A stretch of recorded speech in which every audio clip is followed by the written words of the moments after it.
अल्हम्दुलिल्लाहि रब्बिल आलमीन वस्सलातु वस्सलामु अला सय्यिदिल अंबियाई वल मुरसलीन अम्मा बाअदु फ़अऊज़ु बिल्लाहि मिनश शैतानिर रजीम बिस्मिल्लाहिर रहमानिर रहीम అల్హమ్దులిల్లా హదీస్ కోర్సును మనం ప్రారంభించాం. మొట్టమొదటి హదీస్ను మనం నేర్చుకున్నాం.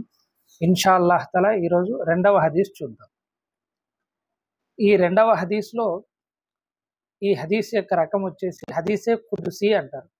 హదీసే కుదుసి అంటే అర్థము అల్లాహ్ తాలా స్వయంగా చెప్పినటువంటి మాటల్ని ప్రవక్త సల్లల్లాహు అలైహి వసల్లం గారు వివరిస్తున్నారన్నమాట. మామూలు హదీసు రసూలుల్లాహ్ సల్లల్లాహు అలైహి వసల్లం గారు వివరిస్తూ ఉంటారు.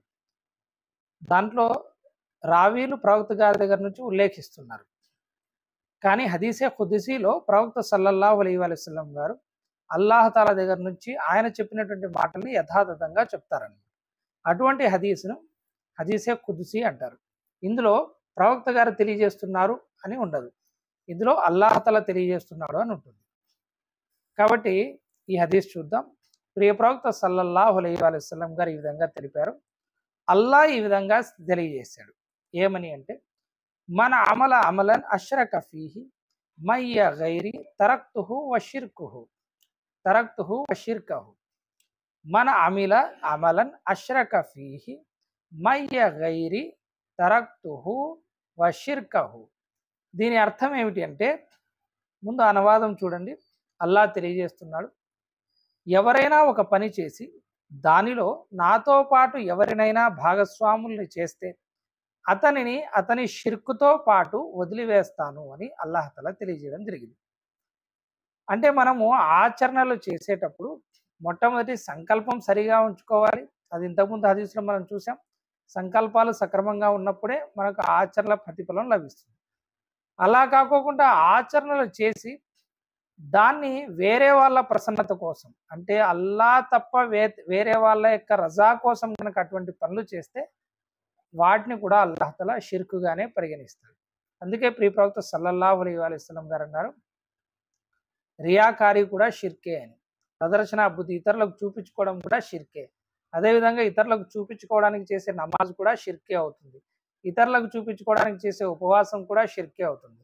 ఇతరులకు చూపించుకోవడానికి చేసేటువంటి సదకా, దానం, జకాత్ కూడా షిర్కే అవుతుంది అని ప్రవక్త సల్లల్లాహు అలైహి వసల్లం గారు చెప్పడం జరిగింది. ఎందుకంటే అల్లాహ్ తఆలా ఇక్కడ ఏమంటున్నాడు, అష్రక ఫీహి, అందులో అతను ఇతరులను షరీక్ చేశాడు. మయ్య గైరి, నన్ను తప్ప ఇతరులను, వేరే వాళ్ళను, గైర్ను అతను షరీక్ చేశాడు. కాబట్టి తరక్తుహు వషిర్కుహు, నేను అతన్ని వదిలేస్తాను, వషిర్కుహు, అతని షిర్కుతో పాటు నేను వదిలేస్తాను అని అల్లాహ్ తఆలా సెలవిస్తున్నాడు అన్నమాట. ఇక ఇందులో పదాలు ఏమున్నాయో ఒకసారి చూడండి, నేర్చుకునే ప్రయత్నం చేయండి. ఇందులో మీకు మన్ అనే పదం చాలా చోట్ల వస్తుంది హదీసుల తర్వాత. మన్ అంటే అర్థము ఎవరు, ఎవరైతే, లేదా ఎవరైనా. అంటే జిస్నే అంటాం కదా మనం, జిస్నే అని ఉర్దూలో అంటాం కదా, అది ఎవరైతే లేదా ఎవరు. అమీల అంటే అమలు చేశాడు, అమీల అంటే అమలు చేశాడు. అమలన్ ఒక కార్యం, ఒక పనిని చేశాడు. అష్రక దానిలో అతను షిర్క్ చేశాడు అనమాట.